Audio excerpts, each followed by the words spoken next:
Today's episode is brought to you by Hero Forge. Hero Forge has got some awesome miniatures for you to include in your next campaign. Also, today we're brought to you by MeUndies. MeUndies are the undies that I have on me. Now let's jump in this podcast.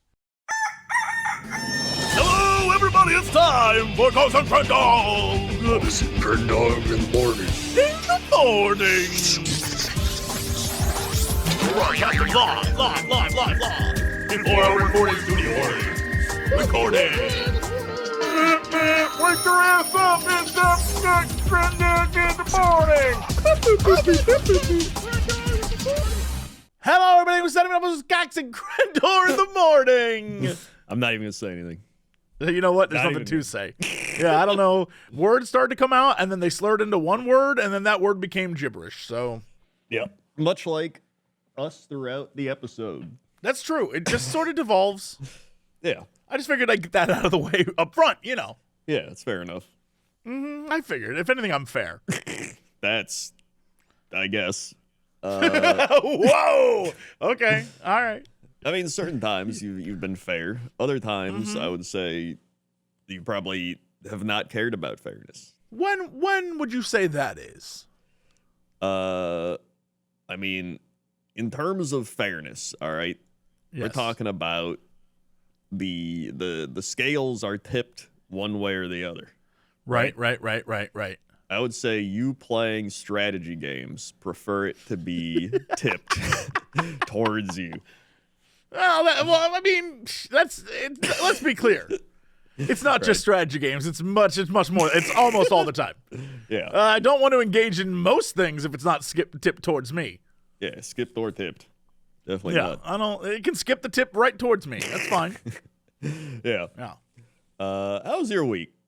Dude, let me tell you, I have been in like when people talk about depression and like ending up at the bottom of like a well and they just can't get their way out of it.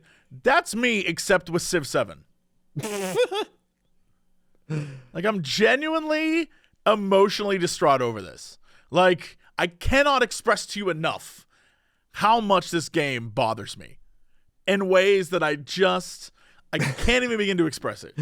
It's kind of funny because I was actually going to bring up Civ 7 today and talk about how I've actually been enjoying it. Oh, I hate it so much. I cannot stress it. I must say for the record, I am still beating myself up for being a salty bitch. Genuinely just the saltiest. Playing with you unlocked a salt in me that I did not know was there. And I was so mad. And I think it's because at the time, I didn't understand the game. Right? And I feel like that's just, I didn't get it. I didn't know what I was supposed to do. I was so confused. None of it made sense. So then, because I felt truly terrible, like, one, I don't like being salty. I don't like being angry. Right. I don't like yelling, especially at friends who don't deserve it, right? Like, I was just in a different headspace, and I was not happy. But I decided, F it, I'll play some more. So I've been playing all week, and there are things that I cannot get over that make me so, I literally have a list. Dude, I have a list All right. of things. Do tell. These are some of the things that I wrote down that I cannot get over that make me upset. Siege and naval units are always lost at the end of the first age. You get a free cog when you start, but like they're always lost. So there's no reason to do siege or naval in the first age. Just get a bunch of settlers and walk around, which kind of like defeats the point of. Anyway, I don't know why they have water-based tech early on then. What? Okay, fine. Then naval units in the second age can only be kept if you have naval commanders or fleet commanders, which I think is stupid. Also, when you switch between ages, you can only keep a total of 6 units to the age of antiquity and 9 to the age of exploration. Anything else, you just bye. When it comes to independent city-states, even though they did an update, they still disappear at the end of an age, which I do not like. Yeah. Buildings that aren't ageless have like an antiquity thing and they lose their there's a whole bunch of stuff. The city building on top of other buildings bit, I still don't completely understand, let alone the fact that I can't tell the difference between which section is which thing, driving me crazy. I have to mouse over everything. Right. Policies, some civilizations gain bonuses for the use of traditions, right? These are the only policy cards that like are available between ages. Other than that, it just switches. And it's like, well, if I found something I love in the next age, I'm screwed unless I like manage to make some magic work, which by the way, you can only unlock certain next age civs if you've done certain things in the previous age. And if you just couldn't get them to work, like let's say for some reason you got a crisis and that crisis was the plague and your entire society collapses, well, tough. That plan you had is not going to work anymore. So I have so many more, right? Like not all districts have roads, right? Like, there's so many different stupid things like religion. I have a whole thing about religion and how stupid that is. Don't take that out of context, internet. Trade routes, treasure fleets are ridiculously stupid. I can't it makes no sense to me that all right. Imagine you're a society and you have tons and tons of corn, right? That's your thing, corn. If you send a treasure fleet out somewhere else and you bring back corn, they're like, oh, corn, dude, that's crazy. It makes no sense. It should be you bring back something that isn't like, I agree whatever. With that. Yeah, that's dumb. There's a lot of stupid stuff in here. I genuinely am just like, the thing is, none of this is in Civilopedia. Everything I just said to you, some guy made an entire ultimate list of things Civ 7 doesn't tell you. I think it's on Reddit. And it's so much stuff. I'll have to find it again. But it's like paragraphs of things it doesn't tell you. And it's like none of this is in Civpedia. None of it's like that drives me crazy, dude.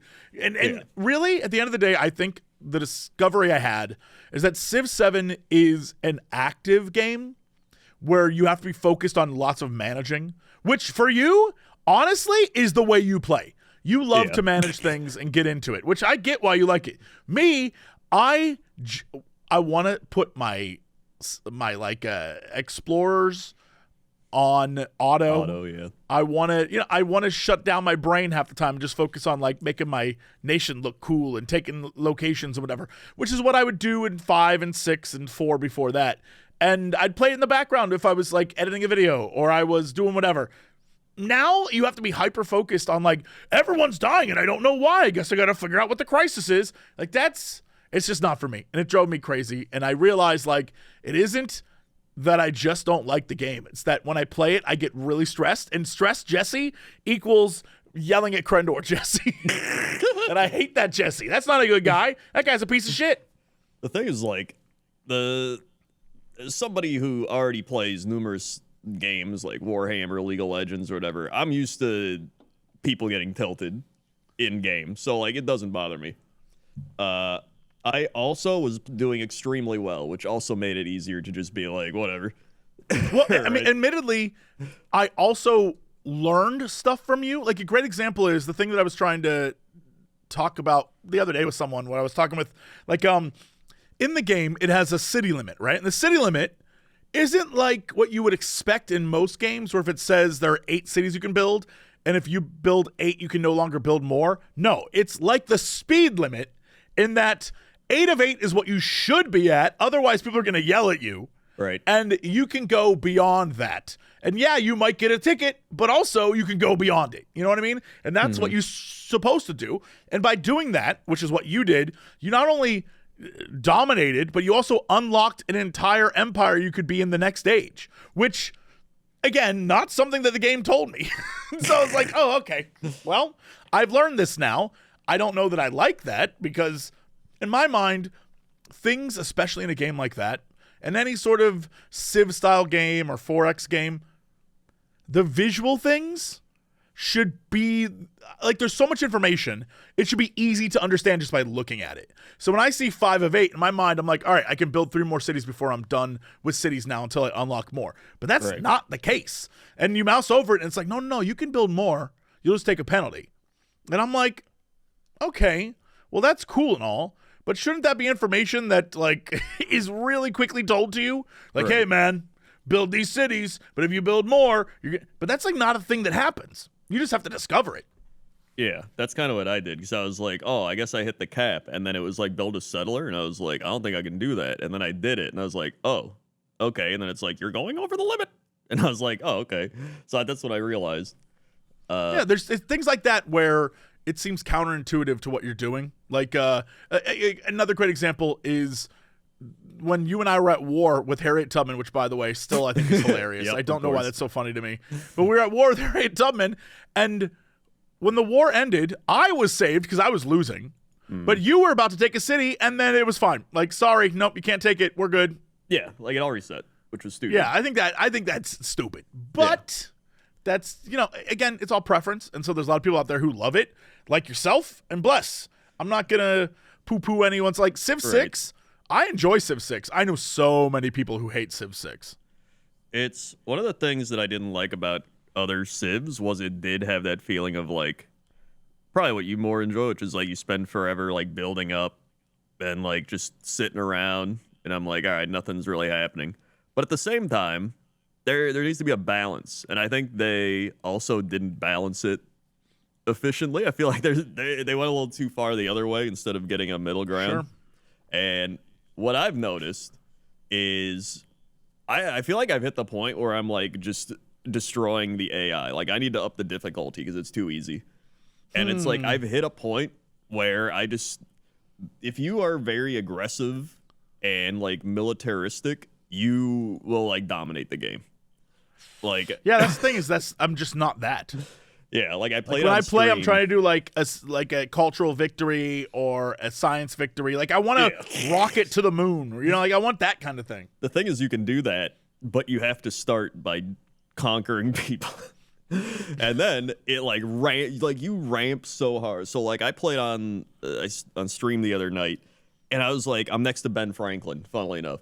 And I was like, I'm just going to take him out, dude. Because he was like, I'm upset you made like 6 cities. And so then I just started beating him up. And he's like, please stop. I'll give you my city. And I was like, nah, dude.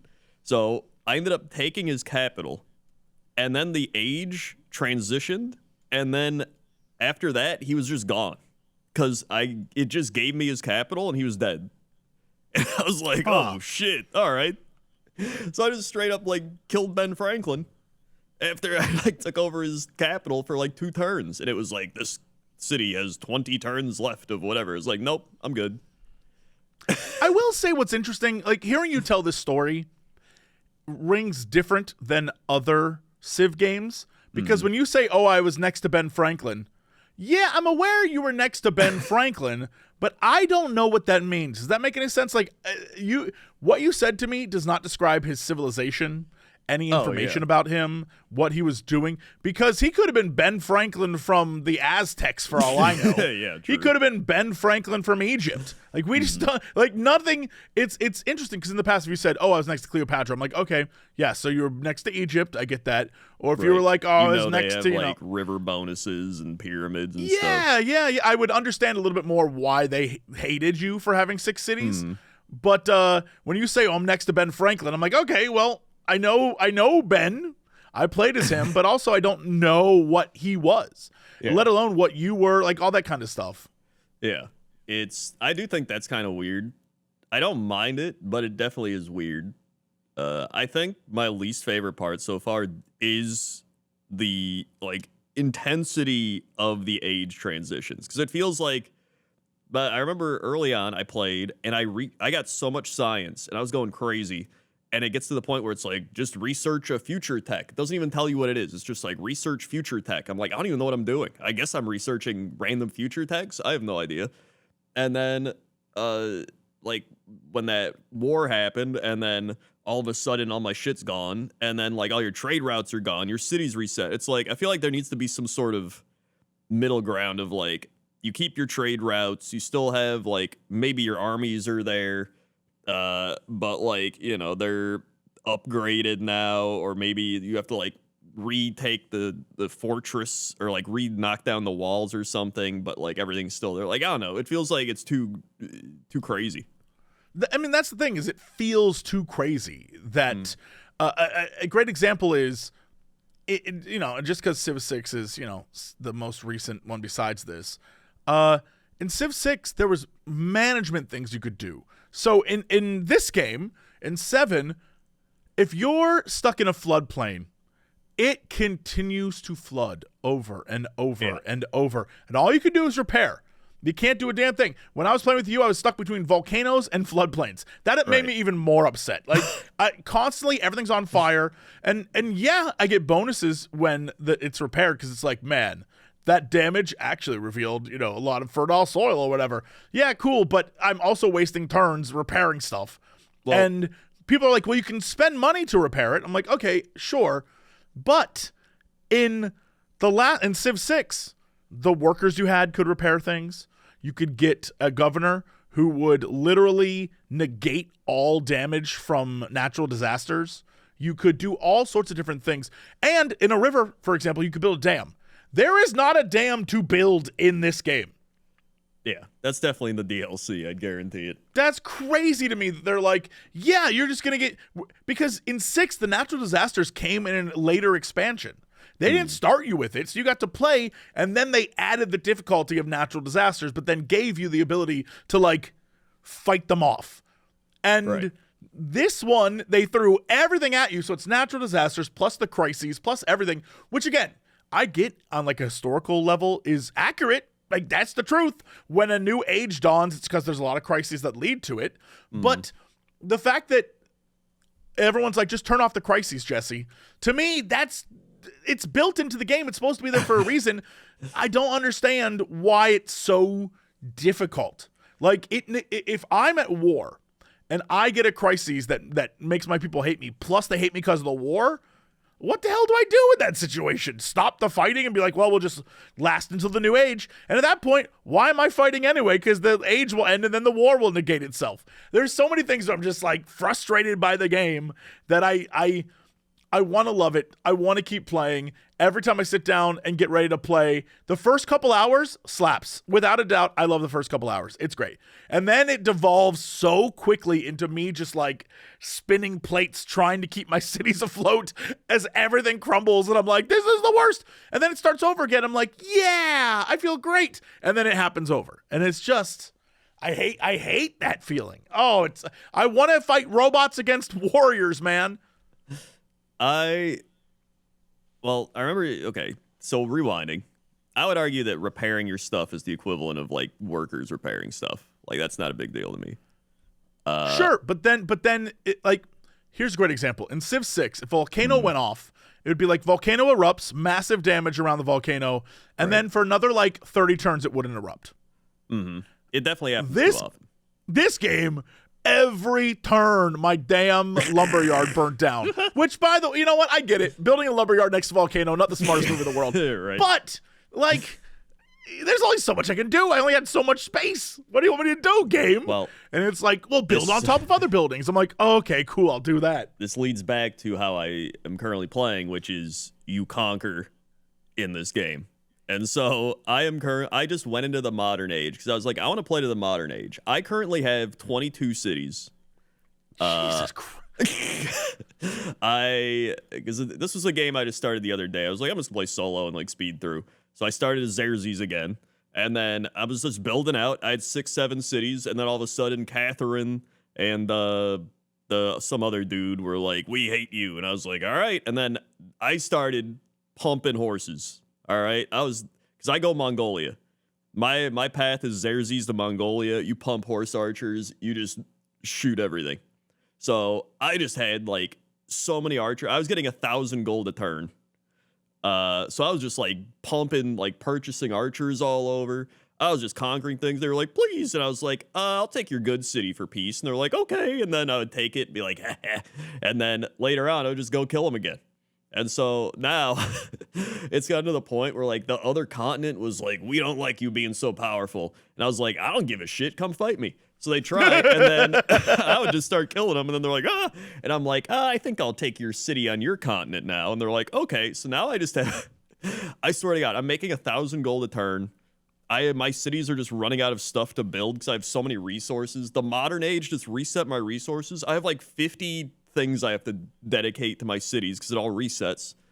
And but now I'm just playing. So I'm like, I mean, I know I'm gonna win, but I want to see how the modern age plays out. I even had a thing. It's like you get flight, but the planes cost 50% more, and I was like, I don't give a shit. I get 1,000 gold a turn. Damn. So yeah, that's where I'm at. Sounds like you were destroying, but okay. Yeah. So I mean, I'm curious if you would try a different leader. Does that make sense? You're very good at Xerxes. You love that guy, and a great example is I totally different game. I started playing the new Warriors Abyss game, so it's like the Dynasty Warriors characters, but in sort of like a Hades kind of Vampire Survivors thing. So I started playing that, and most of the characters, you know, when you start playing one of these games, you have to sort of build up and level and do all that stuff, and you're grinding, you're getting bonuses, and you're spending the money to unlock, right? But for some reason, Lu Bu from jump is... I started playing characters and could not be the first boss. I do Lu Bu. I beat the first boss and second boss first run.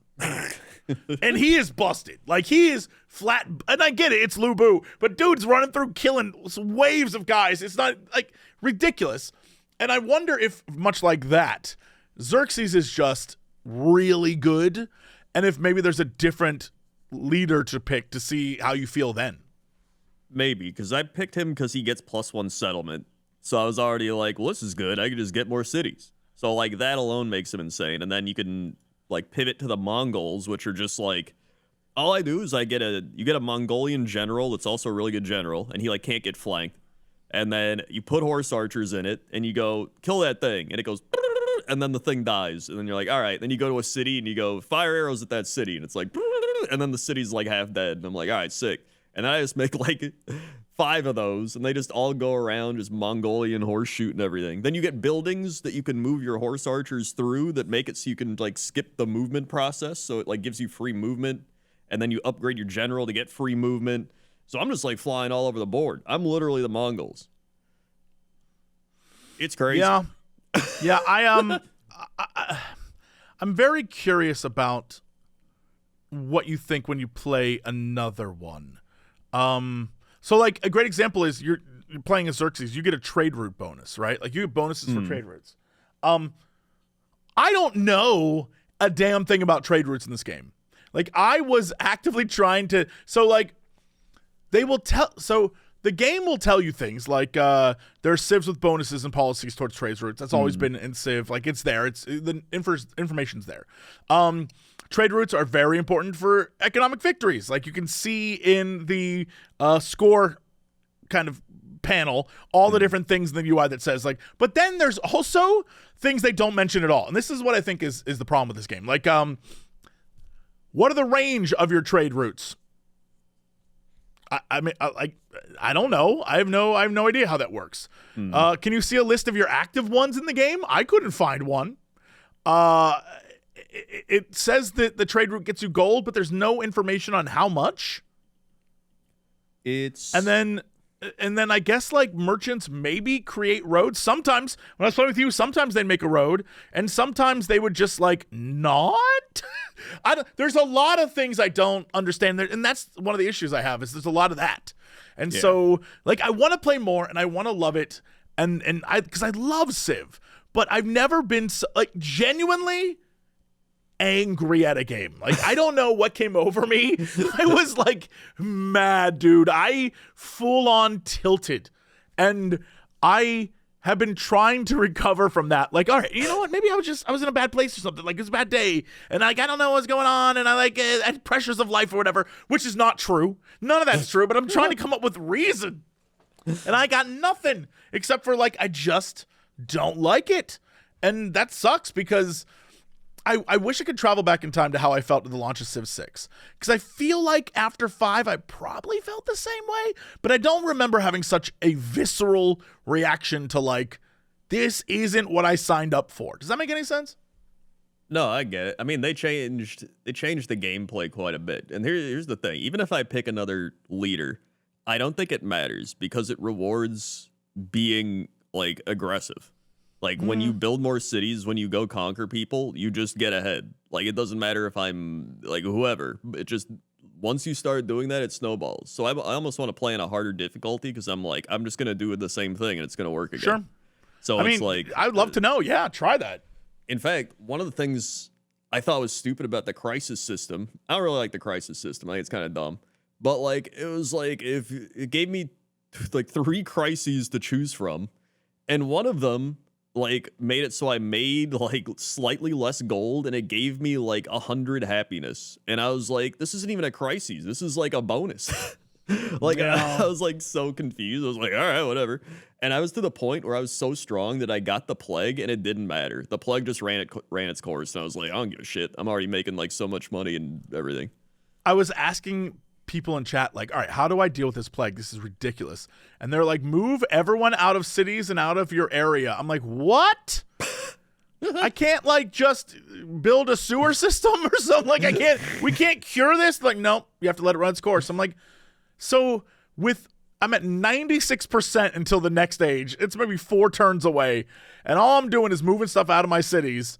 And then I moved them all out of my cities. And then my legatus still died of the plague. And I was like, I hate this game.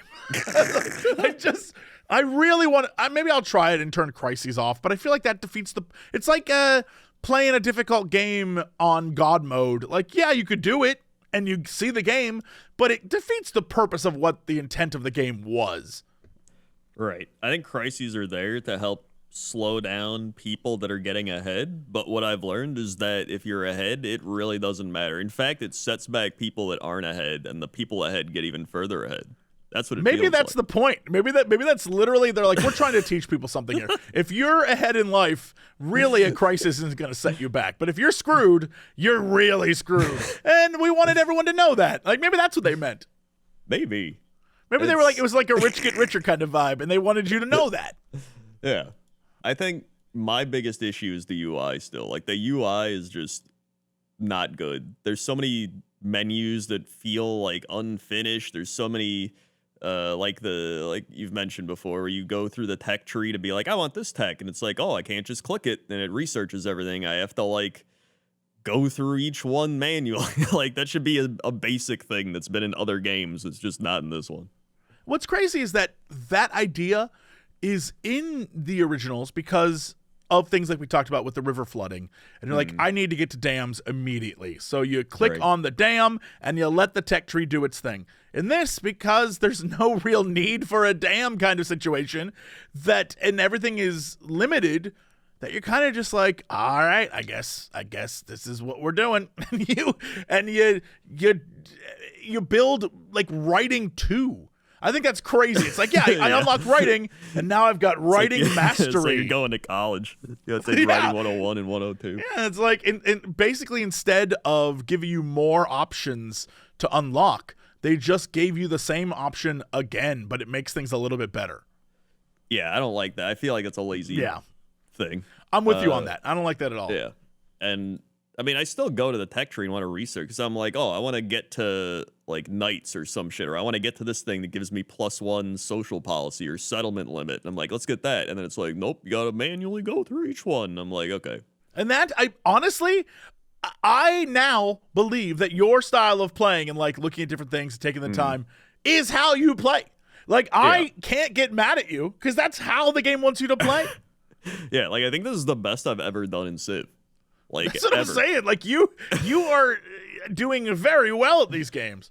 Yeah, and I've played since like Civ 4, I think. Whenever the old school one. I didn't play the first 3, but I played since 4. I would absolutely, like, I want to play again. We should definitely find the time to play. And I don't care if I get my ass kicked. I just want to learn from clearly the master. You know what you're doing, and I clearly don't.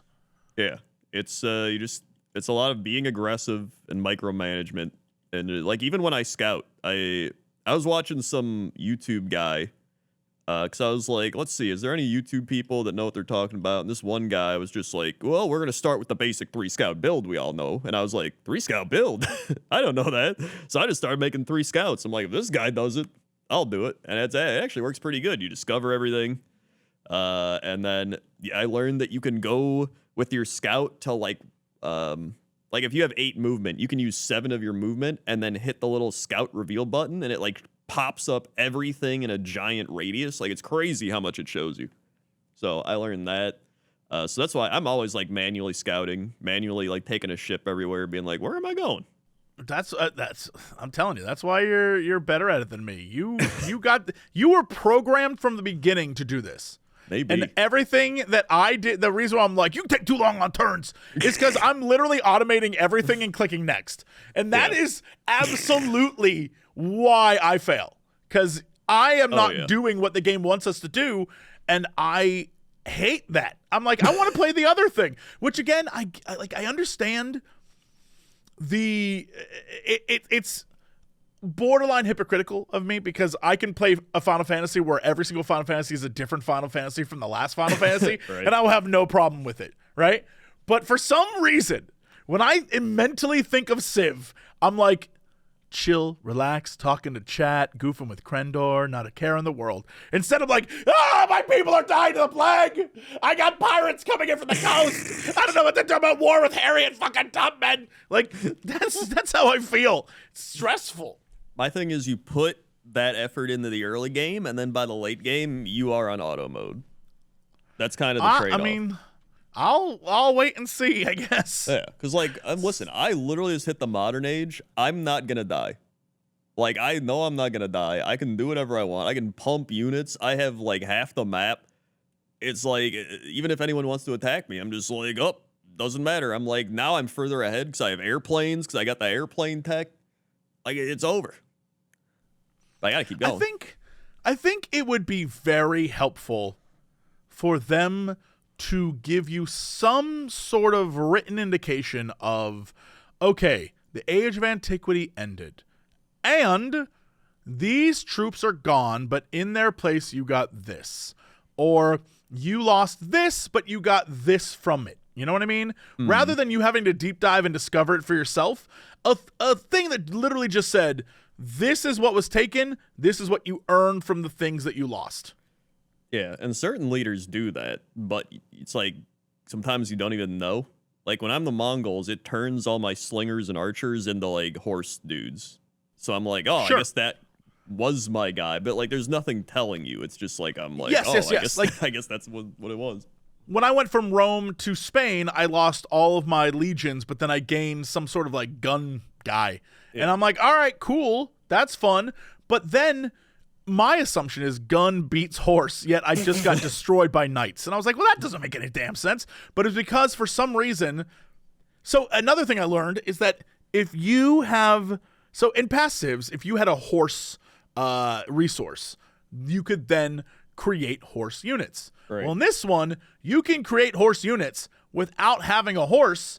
The horse gives you bonuses to those units.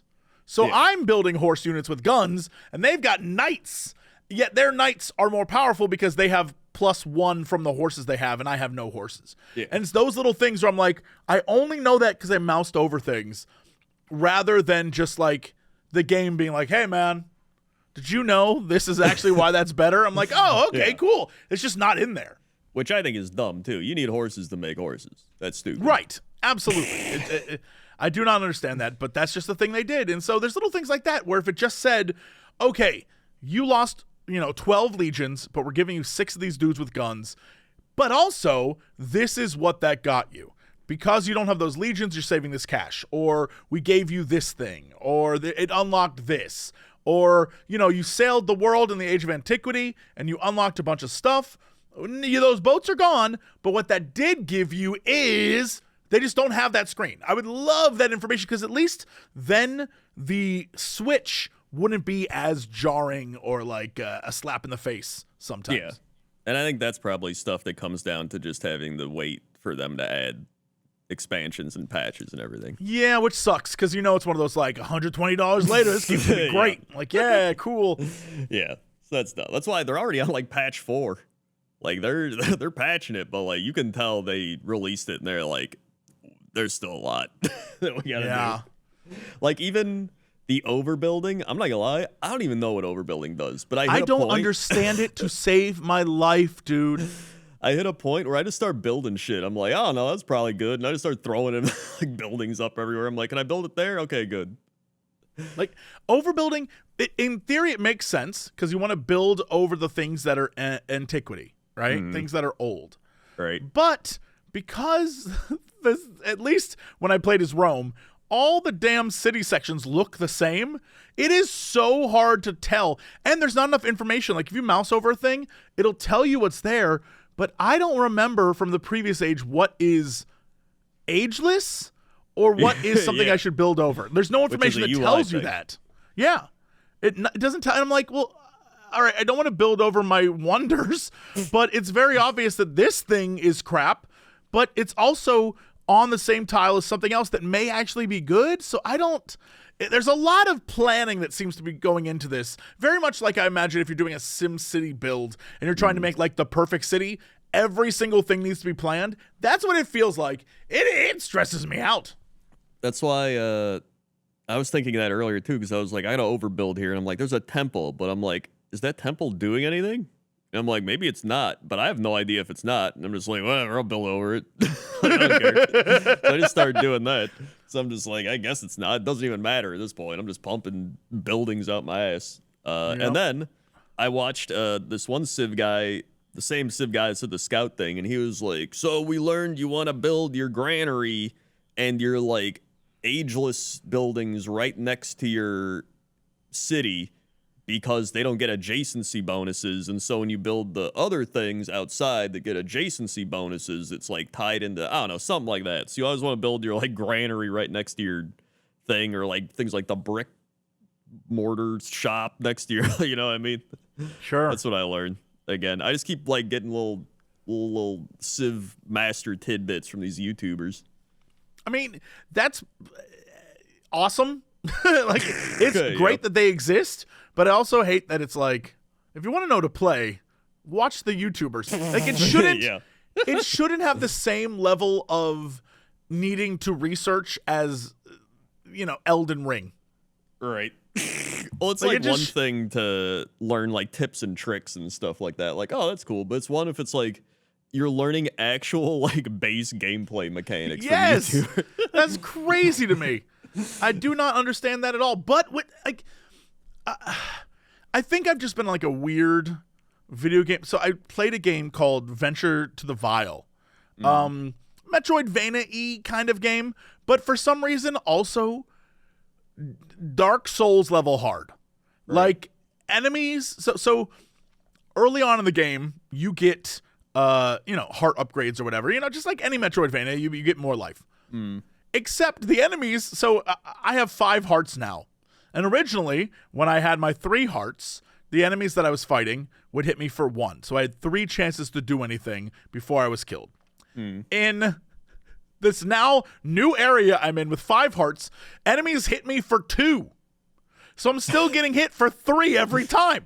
So I've gained nothing. I'm doing the same damage, and it just, everything hurts you. The ground hurts you. The enemies hurt you. The wall, like, it is brutal to the point where I had to stop playing. I was like, I want to love, the game is gorgeous. It looks like claymation.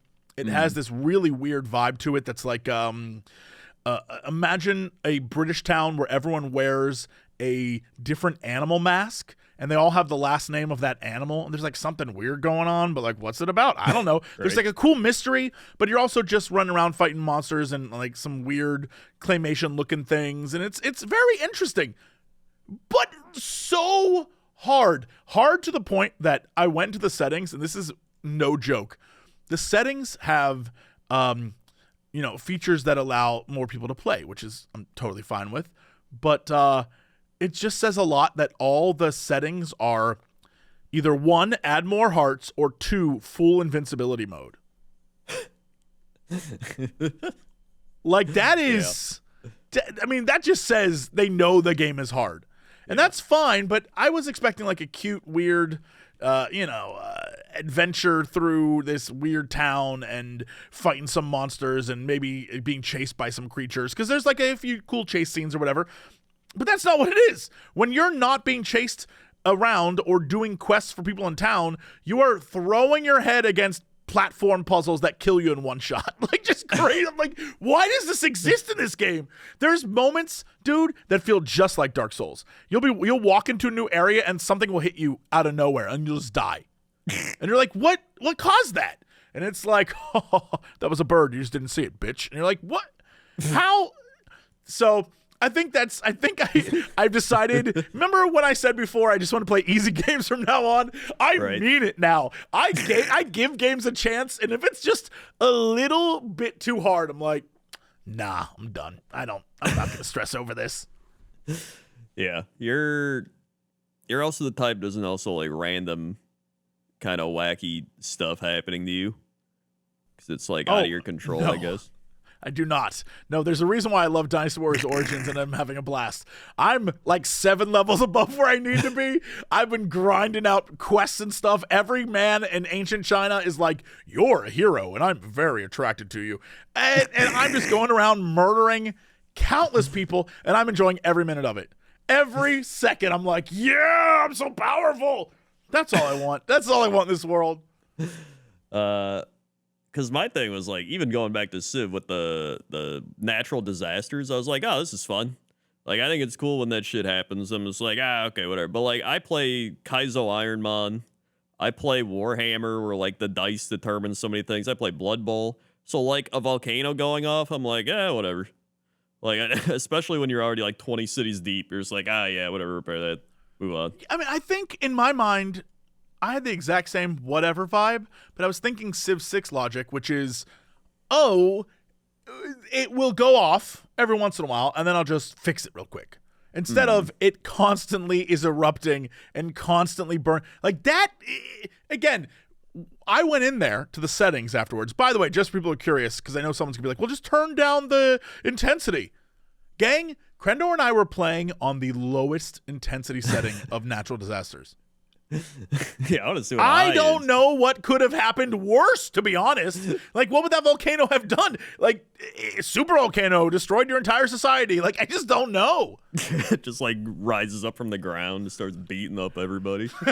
Like a mech. Just starts punching guys. He's like shooting like fireballs all over the place. Oh, yeah, you know. That'd be kind of sick. That would be, yes. So, yeah, I mean, I'd be down to play again, give it another go. Yeah, for sure. Now that I have a different attitude with it, I may not like it still, but at least I won't be a salty little bitch because I 100% was just like mad at life. I was furious. Oh my God. Speaking of mad at life, so I got a TikTok about like, to stem from this, I got a TikTok about old like Eurovision songs or like Europop type songs. Like, you know that they had the Numa Numa song that was like from Romania. Sure.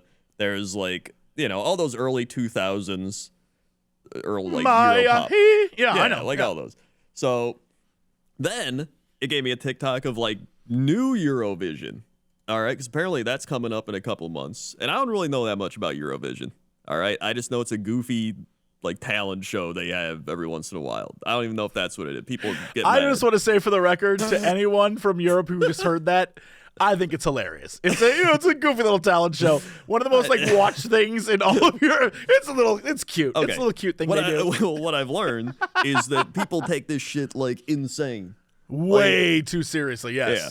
Because then they're showing me Ireland's like nomination, which Ireland's nomination is like a Norwegian girl singing about the Russian dog that went to space for Ireland.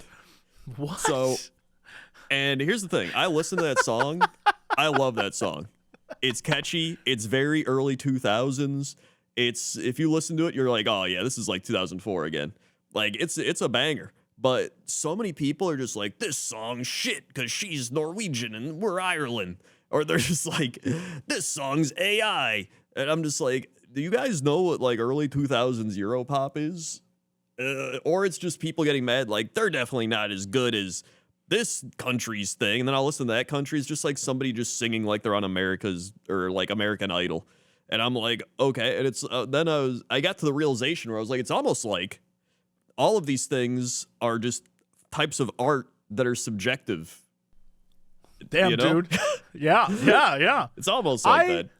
I just realized while you were talking about that, we really should do a Cox and Crendor watch Eurovision. We should. I would, instead of a movie night, we just watch Eurovision. Dude, I love to Get do some that. drinks and just watch I would, Hell yeah. that would be hilarious. I would love that. Yeah, I would love to do that too. That sounds great. Yeah. And then I learned Australia's in this. They're not even in Europe. Why are they really, here? truly, dude, I mean this in the craziest way possible. I start to wonder if America is the only people not included. That's, you know what? It feels be. like it. Yeah. I guess because we're already big enough that we have like America's Got Talent, American Idol, like all these shows, because we have so many states, right? That's kind of like I countries. wonder, hold on. The first Eurovision was when? Yeah, I don't know. 1956. What? So I'm going to make the God. assumption that this was they were just like, nah, we don't need to include America. And then they just never did. They just start bringing in other people, though. Yeah. What countries aren't in Eurovision? List of countries. I'm looking for ones that aren't, but okay. Yeah. Well, who's in it? I guess you just see who's in Oh it. my God. Just going down the list, Albania, Andorra, Armenia, Australia, Austria, Azerbaijan, Belarus, Belgium, Bosnia and Herzegovina, Bulgaria, Croatia, Cyprus, Chechnya, Denmark, Estonia, Finland, France, Georgia, Germany, Greece, Hungary, Iceland, Ireland, Israel, Italy, Latvia, Lithuania, Luxembourg, Malta, Moldova, Monaco, Montenegro, Morocco, Netherlands, North Macedonia, Norway, Poland, Portugal, Romania, Russia, San Marino, Serbia and Montenegro, Slovakia, Slovenia, Spain, Sweden, Switzerland, Turkey, Ukraine, United Kingdom, Yugoslavia. By the way, other ones that have participated in the past: Algeria, Czechoslovakia, Egypt, Jordan, Lebanon, Libya, Tunisia, Vatican City. What did the Vatican do? That's a great question. I don't Send the know. Pope. It's Hold on, maybe we can find it. Vatican. What did the Vatican City could participate through its member broadcaster, Vatican Radio. What? Vatican Radio? Vatican Radio sent someone, which in my heart of hearts, I wish it was the Pope. He's like, hello, everyone. It's me, the Pope. Let's dance. I just want to hear the intro to Vatican Radio. It's just like, you were listening to Vatican Radio. Vatican Radio. You know, there's like, oh, Vatican Radio in your ear. The Word of God. Oh. We baptize you in the name of trance music. Dude,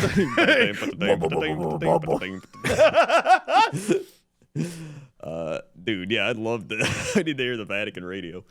Yeah. It looks like some of these countries haven't been a part of it in a while, though. Not a lot, but like Morocco was 1980. That's the only year they participated. Like Moldova was 2005 to 2024. I guess they haven't done one for this year. Sure. It looks like Russia hasn't been in since 2021 for obvious reasons. Yeah. Like Hungary, not since 2019. Like, what happened to Hungary? They just like give up. COVID, I guess. That was they're like, you know, maybe. we're done. I am curious about. I mean, there's probably like an Orban thing in there somewhere. I'm sure we'll get political comments on that. But like, I realize now that it's for the most part Europe, North Africa, except for Australia, which is just like hanging out, doing its thing. Yeah. But for the most part, it's that vibe, which is fine. I think that checks out to me mentally. I was going to be upset if Canada was in there. No offense, Canada. But if they included you, I'd be like, Yeah, no Canada. Yeah. But it's crazy that China has been airing the contest. I wonder, does the U.S. air it? Or do we have to, like, get it, you know, in some weird... We'd probably find it online, I would imagine. Yeah, Canada, it's on TV there. The United States, is it here? In Puerto Rico, it's on WKA. Oh, no, WKAQ. WK. Oh, yeah. Look, you know what it is? PBS. Oh, good old PBS. Actually, that's a lie. PBS, the last time they aired it was 1971. All right. It is airing on the Peacock subscription service is where it is if you want to watch it these days, which I don't want to watch it there. Yeah. Apparently in 2019 it was on. Oh, hold on. Okay. If you do want to listen to it and you for some reason are in New Bedford, Massachusetts, WJFD in New Bedford has aired it the last several years. Huh. I mean, it's got to be on YouTube and stuff, right? Like it's got to be somewhere live. I wonder if there's like legal stuff with it. I don't know. Maybe, or maybe like the VOD. Maybe the like VOD if I look up on. Eurovision 2024, is it full show? Does that exist? Yeah, Eurovision Song Contest 2021 is on there. All songs and music videos is its own thing. Ideal Eurovision Song Contest 2024 Grand Final full show. I don't want to see the grand final. I want to see the crap ones. I want to see the ones that are like, some guy singing a thing and you're like, what the hell is this? That's what I want. There's a few of those I watched.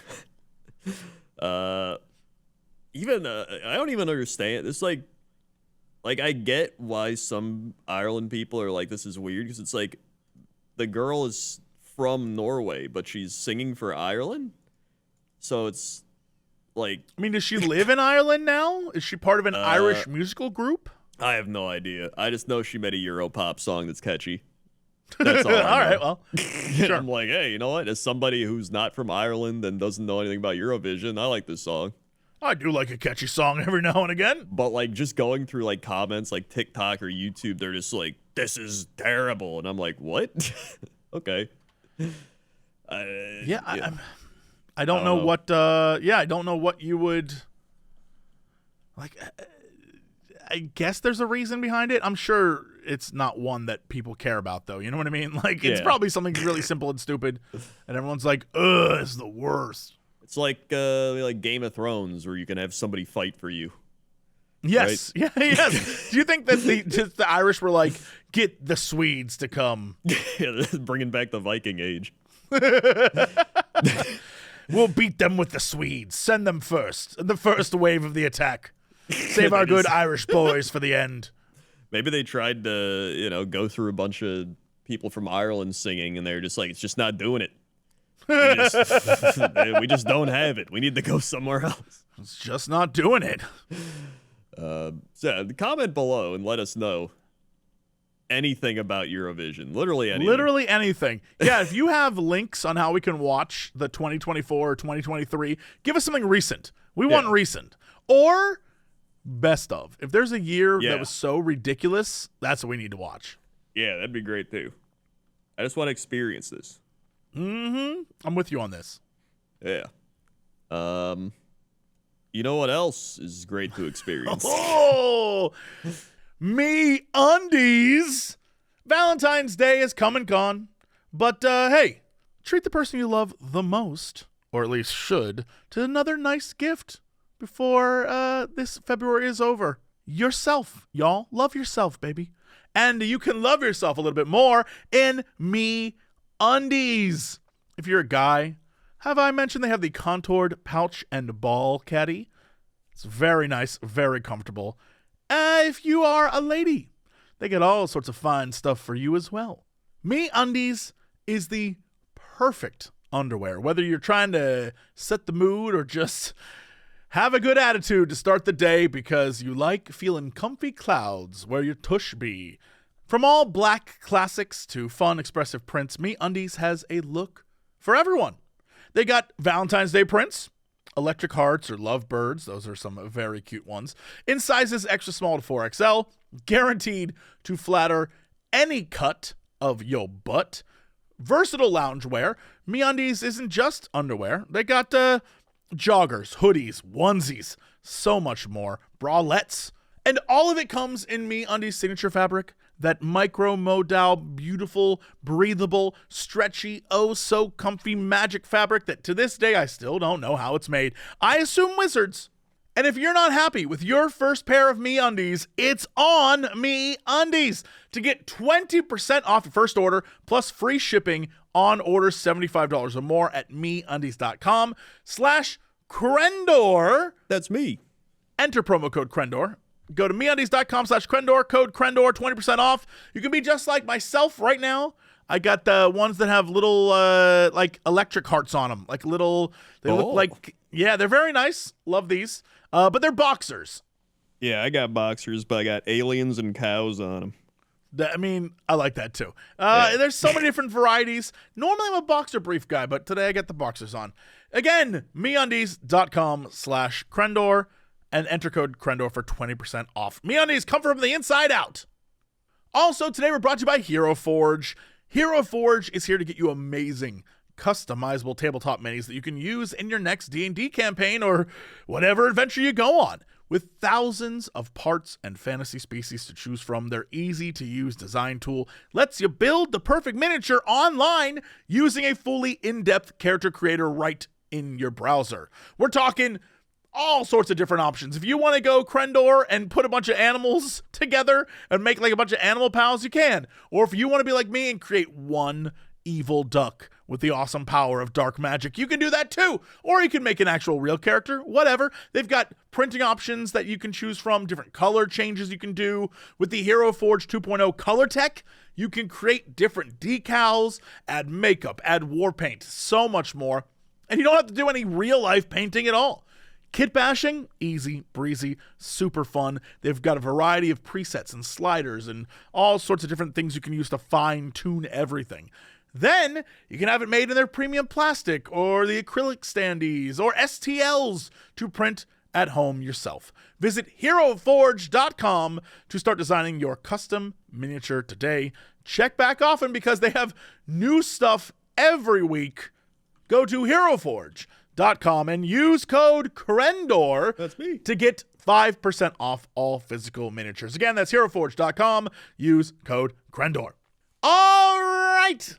Let's go to Chopper's Got to sit on the guy with Crendor. How's that traffic out there? Oh boy, the traffic is oh man, I can barely see up here. It's really cloudy. Sometimes there's just too many clouds, you know what I mean? It's just luckily we do have that cloud technology that allows the chopper copter to chop through the clouds. So next time should be able to see, but clouds are up here. That's good. If there weren't any clouds. What kind of clouds would you say those are? Oh, man, I'd say these are a cumulonimbus. Oh, very nice. Yeah, I remember that one. Yep. Yep. And I think that's actually the only one I remember. Back to you. All right. Thank you, Crendor. I like that our chopper copter is able to get through the clouds, just not today. Yeah, just not today. It has that technology, but like not today. Yeah, not today. By the way, I did my Banjo-Kazooie playthrough. Love that. Your annual one? Annual one, which I was watching some of my old ones. It used to take me like 8-9 hours to beat it. I got it down to 6 hours, 20-ish minutes. Damn. I'm That's efficient. pretty good. Yeah, I missed my PB by a minute 50. Would you ever consider doing speed runs of it? Like where you kind of cheese stuff? No. Or do you like the whole experience? I play it for the experience. Okay. So that's my thing. So I essentially speedrun against myself is what it's boiled down to now. So if I would have just remembered how to get one of the acorns that's like tricky and you fall all the way down the tree, or if I wouldn't have fallen off the tower on the boss area, I would have beat it. Would have beat it.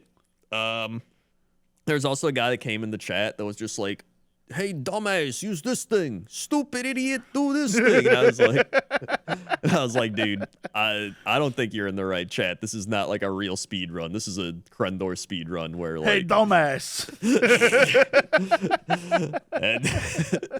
and so then ads started playing, and then that guy left. So Sure, of course. As one would do. Listen, I can get it. If you're like an actual speedrunner person and you're used to people like playing normally and getting like all the glitches and the right things, they're just like, you're not supposed to go to this level next. And I'm like, no, I'll just do it whichever way I want. And they're like, this is incorrect. And they're like freaking out. And I was like, all right. But they weren't just like, you're doing it wrong. They were just like, hey, stupid, dumb, stupid idiot. You're an idiot. I always thought that was an interesting way to approach chat. Like, hey, you big idiot. Like, okay, well, first off, thanks for the warm welcome. Yeah, I guess just the fact that somebody would get mad enough to start typing like that in the chat, which kind of blows my mind. Because like, I don't even think it's a mad thing. I think people just talk that way online. Like, it's kind of like being in a car where you just say things that you don't necessarily mean, but you just say it and you don't think about the fact that there's just a person. You're like, hey, computer screen, you're stupid. But really, it's like, hey, human being, I think you're dumb. Like, damn. Yeah. No, I kind of get that, but still. that was my one like crazy thing. I was like, listen, dude, this is a speed run where halfway through the stream I open a bottle of wine on stream and then like pour it. If I would have did that a minute faster, I would have like PB'd probably, but like it's not what it's about. All right, this is a Kren run. So but still one of my better runs. That's good. Can people see the VOD on your channel? It is. It's on the Kren Clips YouTube channel. Hell yeah, all that's how you do it. All the best clips from Kren. From Kren. All the best Kren clips. All the best Kren clips all the time. Just like Vatican Radio. Vatican Radio. What Jesus would listen to. WWJL. What would Jesus listen to? And that's the traffic. Okay. Let's go to weather. Weather time. We've got weather requests for doot. We have landed on weather request for the town of Cholula in Mexico, not affiliated with the hot sauce. We got a church on top of a pyramid. But what if it was affiliated with the hot sauce, though? That'd be kind of cool. That would be very cool for me, but all right, that's fine. Yeah. All right, so over in Cholula, Mexico, 56 degrees, feels like 56 degrees. Pressure, 30.34 inches. Visibility, 6 miles. Winds, 5 mile an hour. Dew point, 44. 7:05 a.m. sunrise, 6:38 p.m. sunset. UV index, 0 with a waning gibbous moon. 10-day, 44 degrees. Then tomorrow, Monday, it's going to be 70 with some PM thunderstorms. Tuesday, 69, nice PM thunderstorms. Wednesday, 65, cloudy. Thursday, 65 PM thunderstorms. Friday, 66 with PM thunderstorms. Saturday, 69 with PM thunderstorms. Damn. It's thunderstorms like the nighttime. Yeah. And then Sunday, 72, mostly sunny. Monday, 71, mostly sunny. And then all the rain stops. What is the deal with Cholula? I have so many questions. So it's like outside of Mexico City. I honestly couldn't tell you how far. I would say maybe 60 kilometers outside the city. Right. I don't know what that translates to time travel, but what I do know is that I'm looking at a restaurant called Marisqueira Los Remos. I hope that's how you say that. It's a seafood restaurant, and there is just a bunch of horses outside. Oh, yeah. The restaurant looks very small. The food looks delicious. That ceviche looks gorgeous. And yet, it straight up has the vibe of like, you would see this in the middle of Montana. And I don't know why. It is a look. Oh, yeah, it kind of is a look. Wait, this is right by Puebla. Yes. Maybe it was absolutely. Puebla, Mexico. Yeah, it's the same thing. Puebla. No, it's different. Now I went to this Puebla, Mexico weather. It's different. I got to do it again. How? It's so close. 62 degrees in Puebla. 61 is what it feels like. 7 a.m. sunrise. 6:33 p.m. sunset. 15 mile an hour winds. 56% humidity. Only 8 miles of visibility. And there's no... It's a lot warmer. It's in the high 70s with a lot of PM thunderstorms instead of the So what Puebla 60s. were you at? I wasn't in Puebla. I was at the Cholula, Mexico.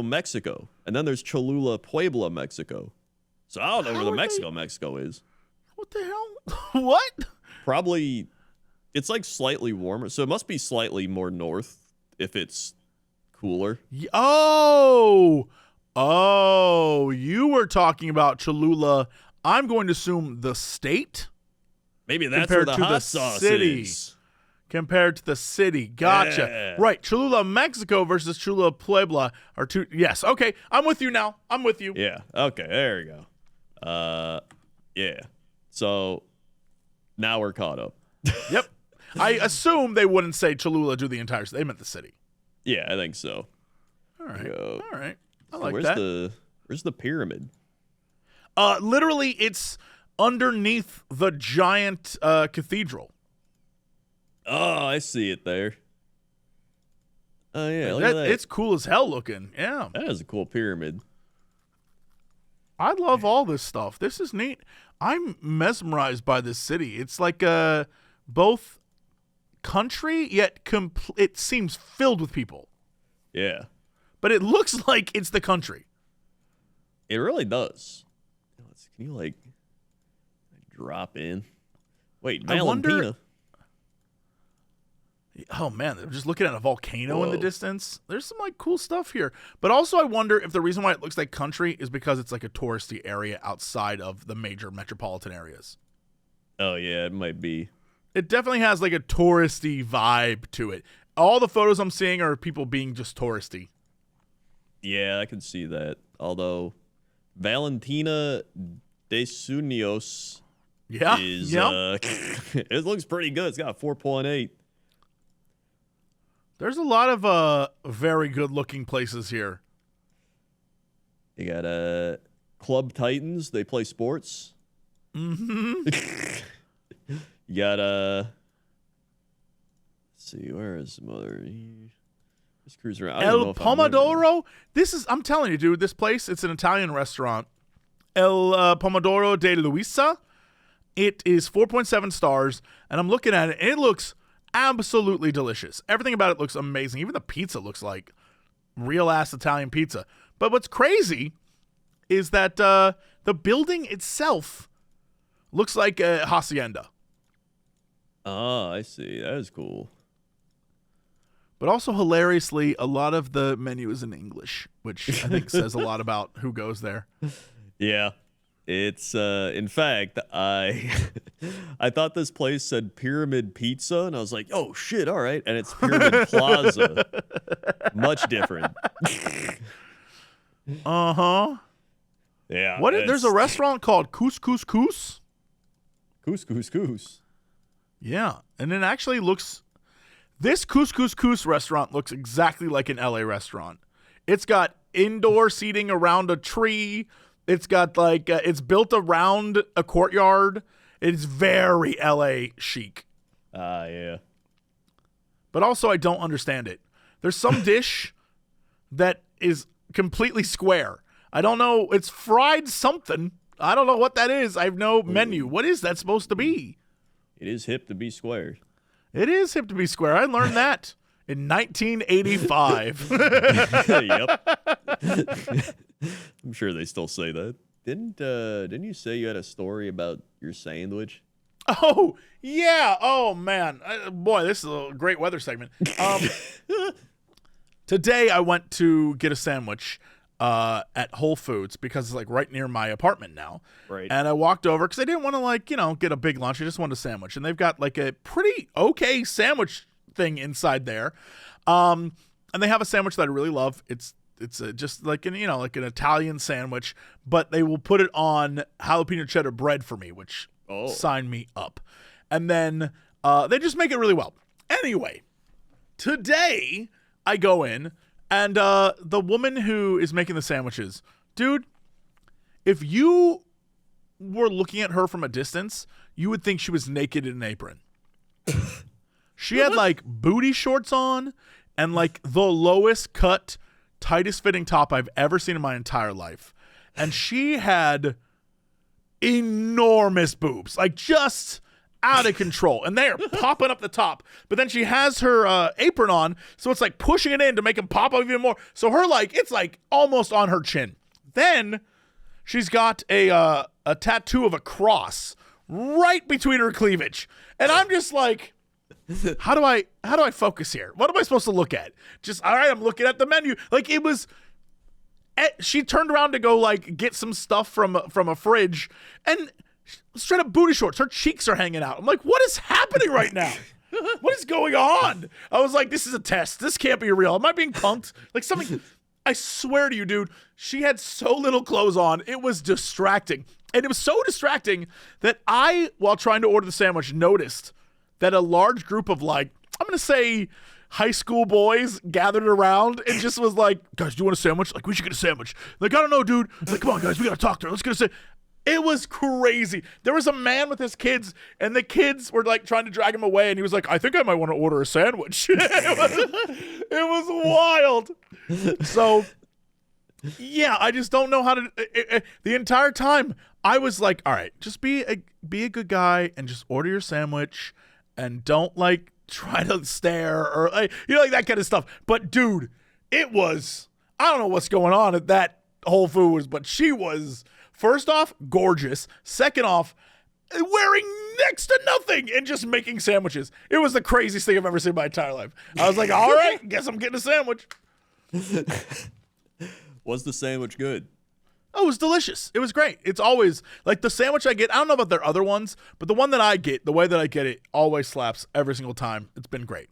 But yeah, it was a weird experience. Plus, then there was some dude talking with her who I guess was the guy making the pizzas. Can you know how the Whole Foods have that, like, pizza place? Oh, yeah. He was the guy making the pizzas, and he was talking to her the entire time. And, like, again, he just looked like a normal Whole Foods worker. And then if you were to look to him, then look to her, it looked like she was ready to go out on a Saturday night. It was I just don't know what was going on. Bless her. She definitely made my day. It was great. But, like, also, what? Yeah, that's the fact that you had the entire, like, group of, like, people in there trying to get saved. It was like 5 high school kids who definitely, like, one kid had that weird, he's trying to grow a beard, but he's still, like, I don't know, 15, so it looks terrible. Yeah. And he's like, yeah, I'd like to get a turkey sandwich, please. His friends were like, talk to her, dude, talk to her. He's like, I'd like a turkey sandwich, please. And I'd also like your number. But also, she had that weird thing where I couldn't tell how old she was, where she definitely had the, like, I've definitely put on the makeup and I have that tattoos of a person who's much older, but then, like, her face kind of had, like, a baby face vibe. I don't know what was going on. I was like, Jesse, you just order your sandwich and move on with life. It sounds like a prime Los Angeles employee. It was bizarre. But again, let me stress, I thank her. She made my day. I walked in there expecting a sandwich. I got a show. It was great. I was like, okay, all right. More sandwiches should be made this way. Yeah. Mm-hmm. Exactly. Yep. That's the weather. All right. Let's go to sports. Sports. Welcome to the sports desk. Last week, the Philadelphia Eagles won the Super Bowl. That's true.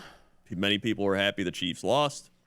Today, the NBA All-Star Game is happening, and I have no idea how it even works.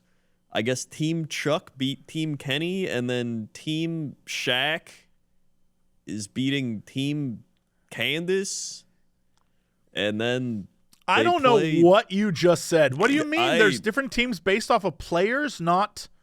or just Shaq, I guess. Former players? I don't know either. I have no idea how this works. I think they just keep trying to make the All-Star Game fun, and, like, it's not going to happen. Like, nobody cares.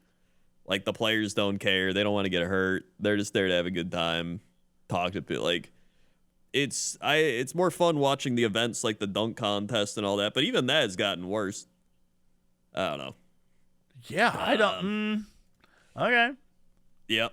Then, over in hockey, we've got let's see, the standings conference. We got the Capitals, Capitals, Panthers, Hurricanes, the best in the East. Meanwhile, in the West, it's a little more even that. You got the Jets up top, and then the Stars, Oilers, Knights, and Wild all right there. And then baseball, they have reported for spring training, everyone. Spring training is It's right finally here. around Look at us. the corner. Yep. So yeah, it looks like, in fact, I think the first spring training game is next week, Friday. Or no, Thursday. It's Cubs-Dodgers spring training. Look at that. Thursday. We've got baseball starting up again. We're here. We've arrived. As everybody's been anxiously awaiting. Yeah, everyone's been waiting. We've been stressing out, but you know what? We're here. Yep. We're almost at that point where I say, all right, we've started baseball. There's only 162 games to go. And then I say, oh, man, we're almost through. And then eventually they play those games. Eventually it ends. And then it starts up again. Mm-hmm. As is the cycle of life. Just like the sports. Lion King, baseball. Yep. Yeah. Baseball's just like the Lion King. Mm-hmm. Exactly. Yeah. Yeah. That's sports. All right. What is our fact of the day? Fact of the day. Bop. Dale. You can actually die laughing. I believe that. You don't even have to convince me of this. There was a time I was filming with Alex over at the Beard Bros, and this was a recent. We were playing a game, that King Kong game that came out. That's very very bad, like one of the worst games ever made. And we're playing it, and there's so many things that happened during that. Like just as an example, I was fighting a boss, and the boss would not die, but it couldn't kill me either. So the boss fight went on for like 25 minutes, and I was mad, and everyone is mad, and we're like, this game sucks. And right when I get the killing blow on the boss, the game crashes to the desktop of a PlayStation 5. I didn't even know that was a thing it could do. I laughed so hard, I almost died. Like, I could feel the air leaving my lungs. My face was red. I couldn't breathe at all. That entire Let's Play is cursed. So much stuff happens in it that makes me laugh hard that, oh yeah, I definitely felt like I was going to die. I was even on this show, that one time I had a cold and you made me laugh so hard that I was like choking. I think I kind of remember that. It's happened. You don't have to convince me. I know it could happen. It says, yes, it's possible to die from laughing, but don't let this stop you enjoying your favorite sitcom. I don't think I was going to I've never laughed that hard. Yeah, never laughed that hard at a sitcom. sitcom. No. There's just a handful of reported cases, usually due to intense laughter causing a heart attack or suffocation. Yeah, suffocation checks out. Yeah. People have also been known to faint from laughing, which can lead to injuries, and some narcolepsy sufferers report temporary loss of consciousness triggered by laughter or other strong emotions. There are some very rare fatal brain conditions that can cause uncontrollable laughter. Dude, can you imagine? You just get the genetic lottery and get to have a brain condition where you can't stop laughing? I mean, I guess of all the ways to go out, it's probably not the worst. Yeah, there's probably worse ones. That's still like, what if you just don't want to laugh anymore and you just can't stop? I mean, yeah, I feel like if you have a condition and you're like, I just don't want to laugh. But part of me is also just like, well, if you got to go, I guess laughter's the best way. Yeah, at least you're having fun, I guess. I mean, yeah, unless, again, you have that condition and you're just like, oh, my life is laughter and pain. You know? Yeah, because like after a while, it does just feel like you're dying if you just keep laughing. Yes, like, it does hurt after a while. Yeah. Yeah. So it might be torturous. Who knows? I don't got that condition. And that's your fact of the day. All right. Has anyone come to us with tears in their eyes? They sure have. Here we go. We've got, dear illustrious sirs, I come to you with tears in my eyes. I come before ye and humbly ask, what song would you want to play every time you walk into a room? Copyright and fees be damned. Oh, what song? Is this a goof or for reals? Is the question. You do one of each. Okay. For a goof, I want the Benny Hill theme song. That I want that. For real, whenever I enter a room, do we have to have the lyrics? Can I get the beat and music to that Dre Snoop Dogg song next episode? You just want the instrumentals? Like, yeah. That like dun dun dun dun da da da da da. Right? I want that like when I walk in the room, people are like, "Damn, Jesse's here!" Right? It's like Yeah. da da da da da. Yeah, they're like da da da. The one that ends, hey, smoke weed every day. That's the song that I want to play. But I don't want the lyrics. I just want the music. Yeah. I'd be happy with that. Yeah, I could see that. That's also what I'd imagine Alex walking around to. Nah, Alex, he'd walk around to something that you've never heard of. Like that's true. if you ever go over to his house and he like puts on his records, it's like, yeah, I found this thing. It's a 1960s surf band called Easy Breeze. And he's like, it's great, dude. Like that's the kind of stuff he would come out to. He'd come out to a song by a band you've never heard of, or a French new wave album from 1952. You know, like just something crazy. Yeah. Yeah, I can see that. He really is like the ultimate hipster type Pure of person. and simple. Yeah. Oh, yeah. He has a bar across the street from him that he goes to, and every Wednesday they have a different like guy serve food. I went there one time. We just got like a pizza. This man made pizzas. Like they got a hot dog guy. They got like all sorts of stuff. And it's not associated with the bar. There's just a dude in the back of the bar out on the patio who just sets up and makes food every Wednesday, I think. That really does sound like the most like Alex LA thing. I went there, the drinks, so you think if you go to a bar, there's a series of different drinks you can choose from, right? And it's, a big menu or whatever. This place had I think it has like 7 total drinks. There's like 3 beers on tap and then 4 mixed cocktails. I'm sure that you can get other things that are like off menu. You can ask for like a Jack and Coke or whatever. But the 4 mixed cocktails were seriously, one of them was like an elderberry umami blast. And one of them was like a ube slushy, like that kind of stuff. Ube slushy? I don't even know what an ube is. It's like a purple yam. Oh, it's a purple yam. Okay. Yeah, and then they use that flavoring and stuff. Oh, okay. Interesting. It's very, very popular in Japan, and then, it was brought here to the States because I'm going to assume anime. You know what? I'm just going to say it's probably anime that did it. Yeah. But they got that. It's like a weird vibe. The bar is cool as hell, but it also has the vibe of like pure hipsterdom, which again, I think you nailed the money. Alex is like the last true hipster. Yeah. That sounds like a movie. It really is. The last true hipster. The last true hipster. I'd watch Alex in The Last True Hipster. I'd watch that movie. I would too. However, you have not answered the question. What would your music be? I was trying to think. I feel like one of my songs would have to be an EDM song because that's literally just all I listen to. I would love it if you came out, every time you enter the room, it played the opening bars of Darude Sandstorm, but then didn't do any sort of like actual. It'd be like and then just stop. Like it wouldn't. It was always just bits and pieces of the song. Yeah, it's never the full song. It's never the actual song people really remember. It's just the beginning over and over again. Or it's just, you just like go to different parts, like, hey, what's up, everybody? It's like, "Du-du-du-du-du," and that's it. And they're just like, wait, what? And then later on, I'm just like, all right, it'll randomly be like, "Du-du-du-du-du," and they're like, wait, what? Like, oh, what? Yeah, that'd be good. That. And then every time we did Cox and Crendor live, I feel like I'd walk out to the Scatman song. I would love that. In fact, I think the next live show we do, I'm going to have them cue us up the Scatman theme song when we come out. Yeah, screw our own theme. That's trash. It's Scatman. Yeah, Scatman. If Scatman can do it, baby, so can you. I'm the Scatman. Yeah.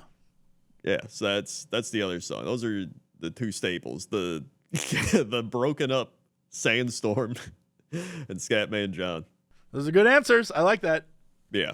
I also was considering the Vanga Boys. They're like, ooh. You'd have to do the old man dance, though. You have to do the Six Flag old man dance whenever you came out. out. You gotta do the Six Flags old man dance. Yeah. So yeah, there we go. All right. Then we got, dear illustrious sirs, I come before you with tears in my eyes. I prostate myself. I prostate. Yeah. If you were sent back to the medieval times, what jobs and or roles would you take to try and survive? Oh my God. I think we've been asked something similar to this before or thought about this before, but I think we both said the minute we end up back in time, dead. Just dead. Oh, yeah. Just, dead. I would step through the time portal and some guy would approach and be like, greetings. I am Lord Forthworth. You are on my land, sir. And I'd be like, oh, hey, I'm new here. Dead instantly. Like, you talk a foreign language, heathen. Dead. Yeah, they'd probably think you're the devil. Yeah, there's absolutely no way I get out of that alive. I'm definitely dead. Plus, like, you didn't have, I would die just from, like, you didn't have modern medicine, right? Like, just getting a headache. If I get a migraine, I can't take Advil. That's going to be terrible. That's what I'm saying. Yeah. No thanks. But if we had to, if we were stuck if we there, had to. I'd probably be, I imagine I could pass for a wandering sage. Like, you and I know enough that people who live back then don't know that we could absolutely bullshit our way into a middle strata of society. I don't think we could be lords or whatever. We don't, that's a whole thing. No. But we could fake the idea of us being scholars from a foreign land who came to learn about these people and then get in good with the court. We could do that. Easy. Yeah. No, we could definitely do that. I could see that. Or just being some sort of, like, fortune teller.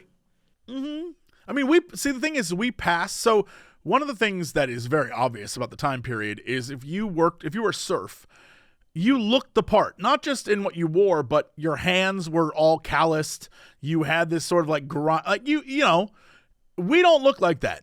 We have our skin is too smooth. We have not been out in the sun all that often.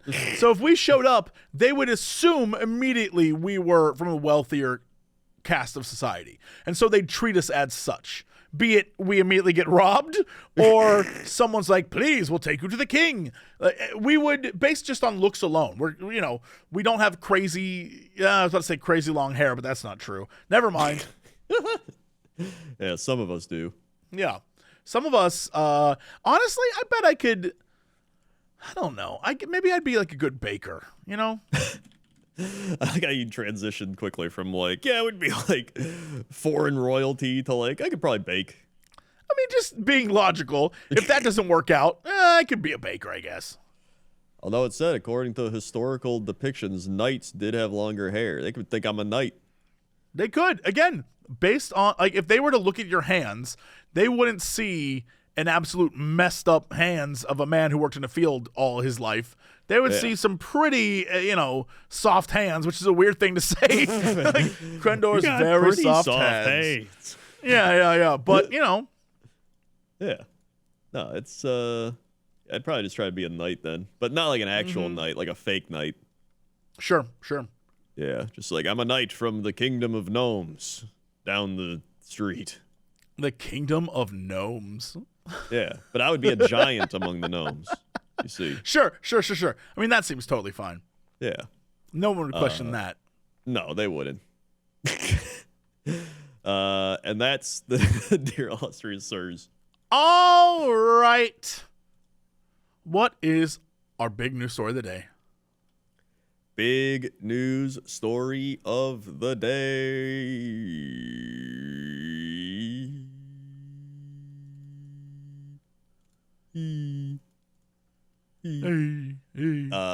German hunters bellow like stags at National Deer Calling Championship. What? Yes. Also, I'm going to show you this picture. All right. This is a picture. Yeah. I'm not sure what I thought I would see, but a man deep-throating a piece of wood is not... A man in lederhosen deep-throating a piece of wood is not what I thought I would see, but here we are. Here we are indeed. Dortmund, Germany. German hunters tried to convince the jury at a national stag calling championship that they can imitate a bellowing red deer most realistically. The unique tradition goes back hundreds of years and was initially aimed at it feigning a stag's rival during the rutting season so the deer comes out. The trick gave hunters a chance to better assess the stag before deciding whether or not to shoot it. The competition took place Friday at the Jagdenhund, or Hunting and Dog, trade fair in the western city of Dortmund. There were no animals, only bellowing men wearing traditional hunter's garb, including green hats with a tuft of camoy hair. Camois? I mean, all those things, none of it really, I don't, sure. Yeah. I don't know what this is. Hold on. Chamois. Chamois. Oh, it's like a weird deer thing. It's like an alpine deer. I see. The competition took place Friday. Oh, wait, I read that. The hunters used specially made ox horns, Triton snail shells, glass cylinders, the hollow stems of the giant hogweed, and a number of artificially produced instruments to amplify the sound of resonance. That doesn't even sound real. Hogweed definitely sounds like the name for a medicine from, like, Game of Thrones. Yeah. Like milk of the puppy mixed with hogweed. I was thinking like Harry Potter. It's like Hogwarts. Sure. I mean, yeah. Give him the hogweed.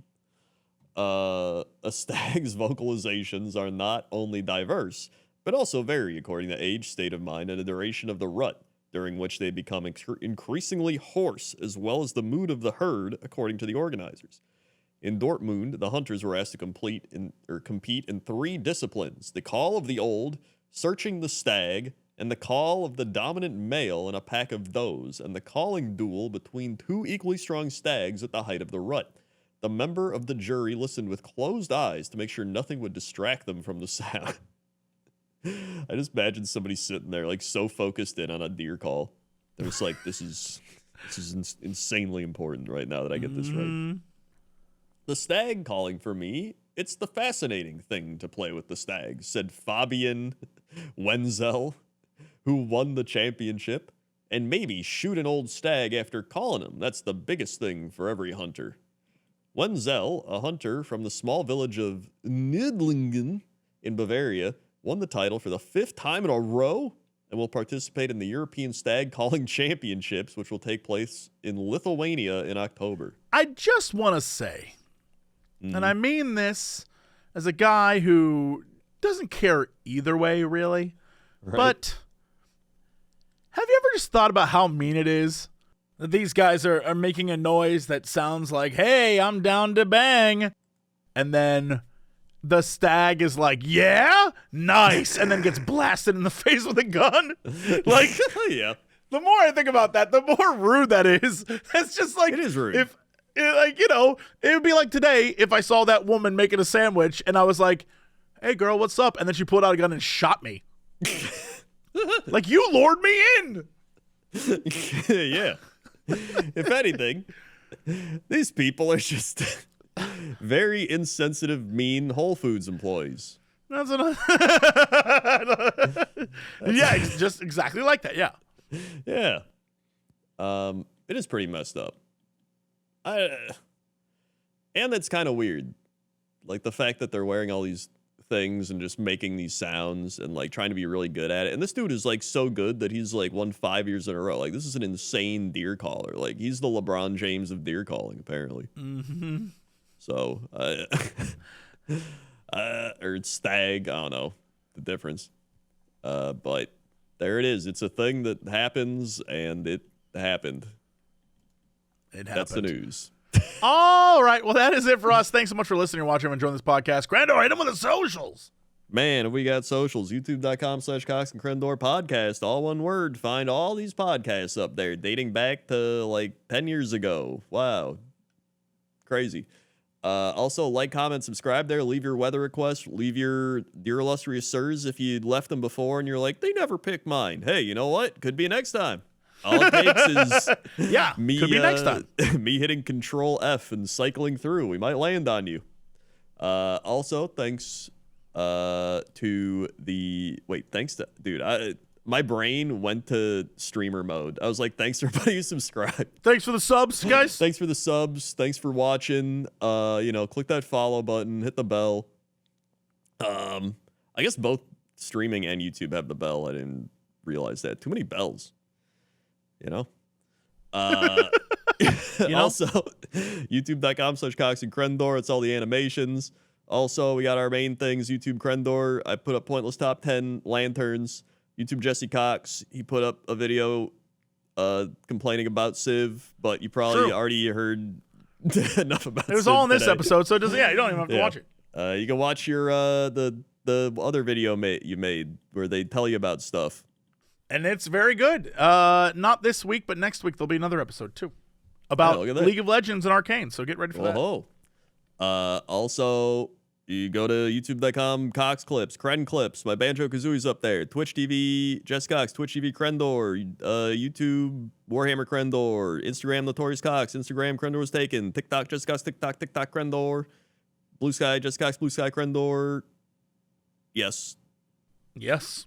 Yes. Yes. All right. Well, that's it. Thanks so much. We'll see y'all next time. And as always, Shake the rhino. to be continued.